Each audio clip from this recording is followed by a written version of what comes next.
Olá pessoal, sou Janaína Queradia, do In Loco Novas Tendências do Direito. E agora começando 2019 com grandes novidades, outros olhares a respeito do direito, de tudo que envolve a nossa sociedade. Nada melhor do que iniciar o ano com dois amigos tão especiais, tão queridos, que foram os grandes impulsionadores de tudo isso que foi acontecendo, que é o caso do André e do Alan, não é mesmo, pessoal? E discutindo entre os nossos grupos, as nossas redes sociais que nós temos, chegamos a algumas conclusões, dentre as quais nós vamos iniciar com um tema na data de hoje e semana que vem estaremos novamente os três aqui reunidos para um grande debate envolvendo a área do direito. Então hoje, quem ficou encarregado de trazer um tema envolvendo o direito e toda a sociedade foi o André. Tema bem interessante falando sobre a inclusão da pessoa com deficiência. Não é mesmo, André? Exatamente. Pessoal, o tema dessa semana é um tema importante. A gente conversou e vai conversar, vai ser publicado na coluna, um texto sobre o Estatuto da Pessoa com Deficiência.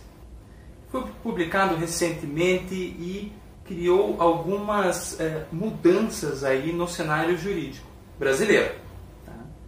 Nós abordamos nesse nosso texto algumas alterações bem importantes e que mudam no cotidiano da pessoa com deficiência. Uma delas que foi muito frisado foi a incapacidade das pessoas com deficiência, que com o novo estatuto passou a ter capacidade. Quer dizer, mudou um paradigma. Sim. A pessoa com deficiência que não conseguia exprimir de modo verdadeiro e fidedigno a sua vontade, manifestar a sua vontade de modo claro, agora ela consegue, tendo essa mesma manifestação, ela conseguindo se manifestar, agora ela tem o reconhecimento de sua capacidade. Inverteu. Antes, presumia-se que não tinha a capacidade. Agora presume que tem. Essa é uma das grandes mudanças que foram promovidas, ou que foi promovida pelo Estatuto da Pessoa com Deficiência. A gente abordou outras também. Nós abordamos outras. Mas a principal que eu queria pelo menos ressaltar agora foi essa questão da incapacidade. Isso a gente abordou nesse texto da coluna, que eu reputo de absoluta importância a discussão sobre esse tema. A gente precisa colocar em pauta essa discussão. E de quando que é mesmo esse estatuto? O estatuto é de 2015. Ele é de 2015. Já. Ele alterou desde 2015, entrou em vigor já em 2016, com as alterações no próprio Código Civil e em outras codificações brasileiras. Isso com base em convenção internacional. Né, que promoveu essa releitura do papel ou do status do deficiente no mundo e dos países signatários da Convenção.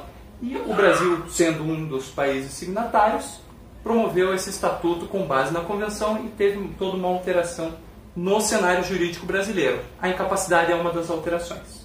Interessante. O Alan também, né, se dedicou aí a estudar um pouquinho mais sobre o tema. É verdade, Janaína. É um tema absolutamente interessante, né? O Estatuto da Pessoa com Deficiência, ela é uma lei com hierarquia constitucional. Ela é consequência da Convenção das Nações Unidas sobre os Direitos das Pessoas com Deficiência, lá de 2006, e que foi transformada em lei aqui no Brasil em 2015, como o André disse. E esse Estatuto de 2015, ele tenta alcançar aqui no Brasil um princípio basilar da Constituição Federal, que é o princípio da igualdade. O professor Luiz Alberto Araújo, que é um professor da PUC de São Paulo, o qual eu pude ter aula com ele estuda muito esse tema, e ele fala sobre esse princípio da igualdade no Brasil, que é uma predileção do Constituinte brasileiro. Então, o princípio da igualdade está espalhado em vários dispositivos da Constituição, como se o Constituinte dissesse assim, olha para isso é importante, não esquece da igualdade. E ele fala que existem duas igualdades. A igualdade material, que é aquela escrita da lei, né, o que prevê o estatuto, tanto o acesso à educação, o acesso à mobilidade, e que precisa ser transpassada pela igualdade chamada igualdade formal. E o que é isso? É justamente tirar do papel e transformar em realidade o que está previsto na lei. Né? Então, essa questão da igualdade é uma questão muito importante, que é uma oportunidade de colocar a pessoa com deficiência em pé de igualdade com as demais pessoas, né?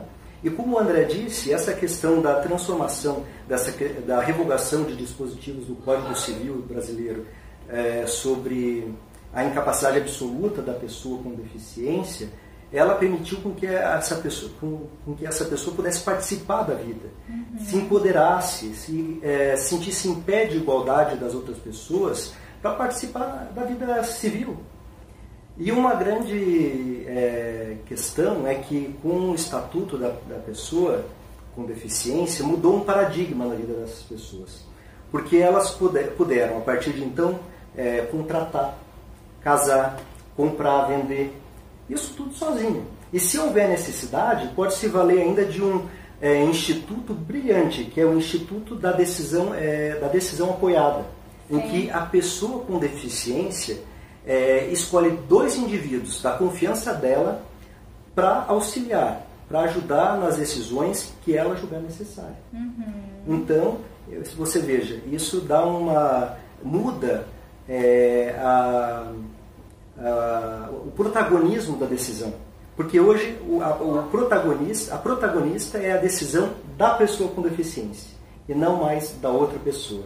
Isso é importante não só para a pessoa com deficiência, mas para toda a sociedade, porque a gente passa a enxergar essas pessoas de uma forma diferente e percebe também que, na realidade, nós estamos iguais a elas. Sim, né? sim. Eu acho que isso é muito importante, é o que me chamou muito a atenção sobre esse tema proposto para o André e que a gente vai abordar nessa coluna que vai ser publicada logo mais.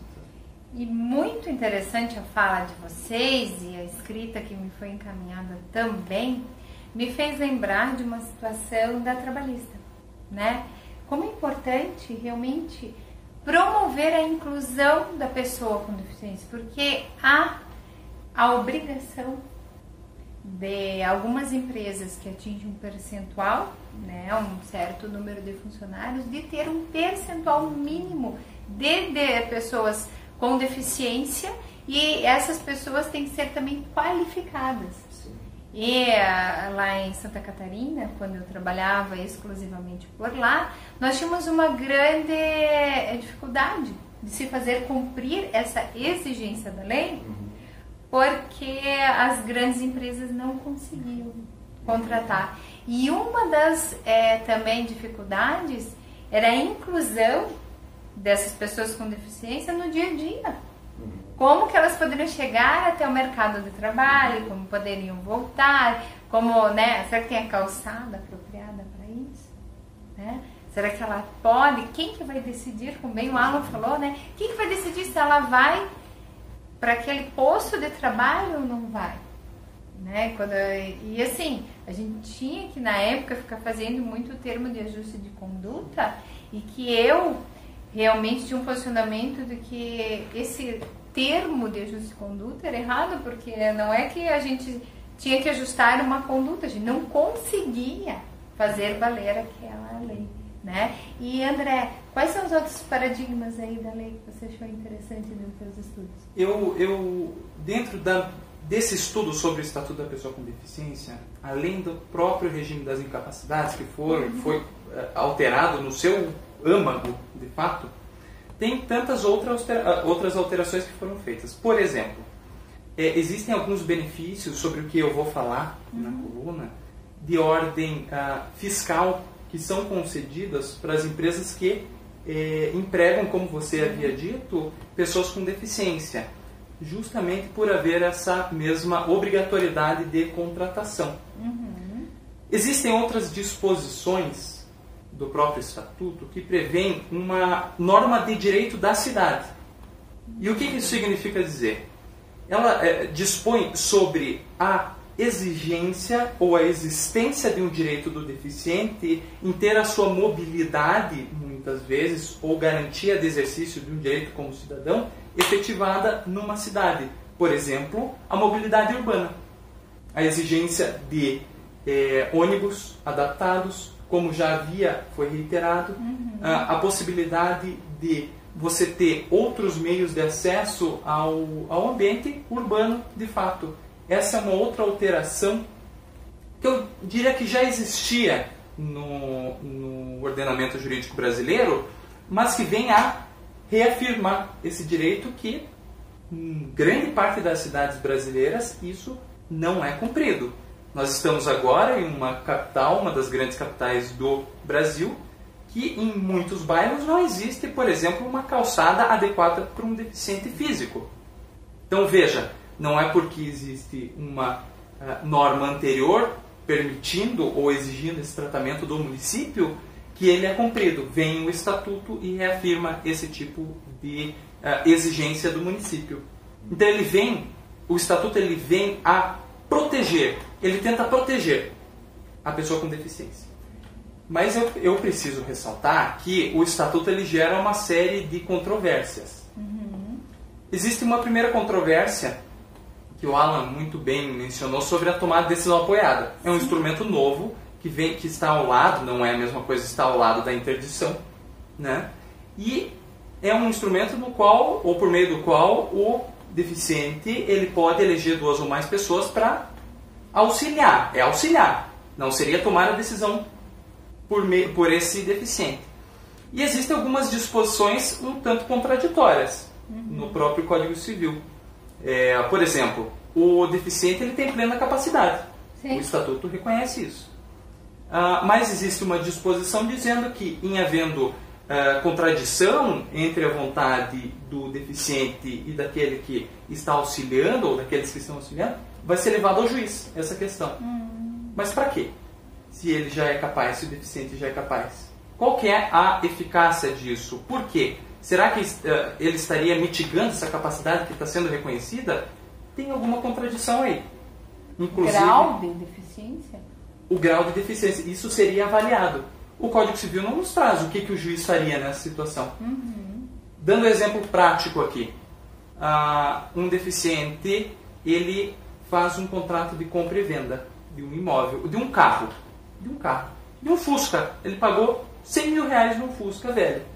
Mas era o dinheiro dele, é plenamente ciente e consciente do que ele está fazendo. Ele quis comprar o Fusca velho porque era um sonho dele. Ele estava sendo auxiliado por 2 pessoas, 2 familiares. Eles não concordam, mas o deficiente que tem a sua capacidade, presumidamente, ele quis o fazer, ou quis fazê-lo. O que o juiz faz nessa situação? Ele tem plena capacidade, não pode nulificar ou declarar a invalidade desse contrato. Qual seria a tomada de decisão por um juiz, ou qual seria o requerimento do advogado? O que seria feito nesse caso? Existe uma contradição, parece uma contradição com a própria convenção sobre o que o Alan falou. Uma outra questão, aproveitando o ensejo, é sobre a prescrição. A prescrição foi alterada com a capacidade. Se o deficiente antes ele era presumidamente, ou não presumidamente, ele era tido como incapaz quando não consegue manifestar a vontade, existia a interrupção da prescrição. Agora não existe mais. Então é uma norma que na sua intenção, gostaria de proteger o deficiente, e quando ele afasta a prescrição, pode desproteger. Então ela é um cobertor curto muitas vezes. Sim. Tenta cobrir aqui, mas o pé escapa. Tenta cobrir o pé, às vezes a cabeça escapa. Existem essas discussões, essas controvérsias que existem e a gente precisa ressaltar, mas o Estatuto ele vem realmente ele quer proteger o deficiente. E ele vem em um bom momento. Vem um bom momento, momento de mudança social que merece proteção. O deficiente merece proteção. Esses seriam então alguns paradigmas, existem outros sobre o que a gente vai falar, mas esses são alguns paradigmas que o Estatuto ele veio a trabalhar, a instaurar e a modificar na sociedade e no ordenamento jurídico brasileiro. Muito interessante, né? Os pensamentos e estudos do André. E pergunto para o Alan, quer complementar com mais uma coisa, além de tudo que você já comentou? Olha, Janaína, para complementar, eu queria bater nessa tecla da igualdade. Como retirar essa igualdade do papel e para a realidade, para a prática? A grande saída é a acessibilidade, como você falou. Porque a acessibilidade é um direito instrumental. Porque só com acessibilidade, por exemplo, uma pessoa com deficiência tem direito à educação. Porque ela pode, através dessa acessibilidade, ir até uma escola. Sim, claro. Só através da acessibilidade ela tem direito à saúde. Que ela pode chegar até um posto de saúde. Ao mercado de trabalho e a tantos outros direitos. Então, eu acho que a acessibilidade é uma tecla a ser batida, como o André falou. Estamos numa grande cidade e não temos preparo para essas pessoas, né? Então, eu acho que a acessibilidade, creio que a acessibilidade ainda é uma tecla a ser batida para que haja a inclusão dessa pessoa com deficiência na sociedade. Sim, né? sim, claro. Então, porque é justamente incluir a pessoa com deficiência na sociedade a intenção do Estatuto da Pessoa com Deficiência. E é muito legal, muito interessante, é um tema realmente que vale a pena ser analisado com maior prioridade. É uma realidade que nós temos, é um desejo, um anseio social, sim. Buscar no Estatuto um amparo ideal que tenha, né, essa correlação com a nossa norma constitucional, como bem foi abordado pelo André e pelo Alan, os quais assim eu agradeço imensamente por todas as oportunidades que nós já compartilhamos. Então não deixe de acompanhar a Coluna do Paraná Portal com a escrita sobre esse tema tão relevante. E nós estamos aqui hoje na Livraria da Vila, já anunciando que em breve nós vamos estar aí divulgando mais um grande evento do In Loco aqui na Livraria da Vila. Então não deixe de acompanhar o canal do YouTube, Coluna do Paraná Portal e as nossas redes sociais sobre o evento aqui na Livraria da Vila. Até mais, pessoal!